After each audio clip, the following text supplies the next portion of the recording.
আয়াত ৪ ওয়ালাল আখিরাতু খায়রুল লাকা মিনাল উলা।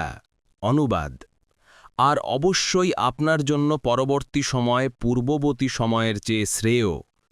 ১ নং ফুটনোটের বিবরণ, এখানে আল আখিরাতু এবং আল উলা শব্দদ্বয়ের প্রসিদ্ধ অর্থ আখিরাত ও দুনিয়া নেয়া হলে এর ব্যাখ্যা হবে যে আমি আপনাকে আখিরাতে নেয়ামত দান করার ওয়াদা দিচ্ছি, সেখানে আপনাকে দুনিয়া অপেক্ষা অনেক বেশি নেয়ামত দান করা হবে। ইবনে কাসির। তাছাড়া আল আখিরাতুকে শাব্দিক অর্থে নেয়াও অসম্ভব নয়, অতএব এর অর্থ পরবর্তী অবস্থা। যেমন আল উলা শব্দের অর্থ প্রথম অবস্থা, তখন আয়াতের অর্থ এই যে আপনার প্রতি আল্লাহর নেয়ামত দিন দিন বেড়েই যাবে এবং প্রত্যেক প্রথম অবস্থা থেকে পরবর্তী অবস্থা উত্তম ও শ্রেয় হবে। এতে জ্ঞানাগরিমা ও আল্লাহর নৈকট্যে উন্নতি লাভসহ জীবিকা ও পার্থিব প্রভাব প্রতিপত্তি ইত্যাদি সব অবস্থাই অন্তর্ভুক্ত। আর আপনার জন্য আখেরাত তো দুনিয়া থেকে অনেক অনেক বেশি উত্তম হবে। সাদি।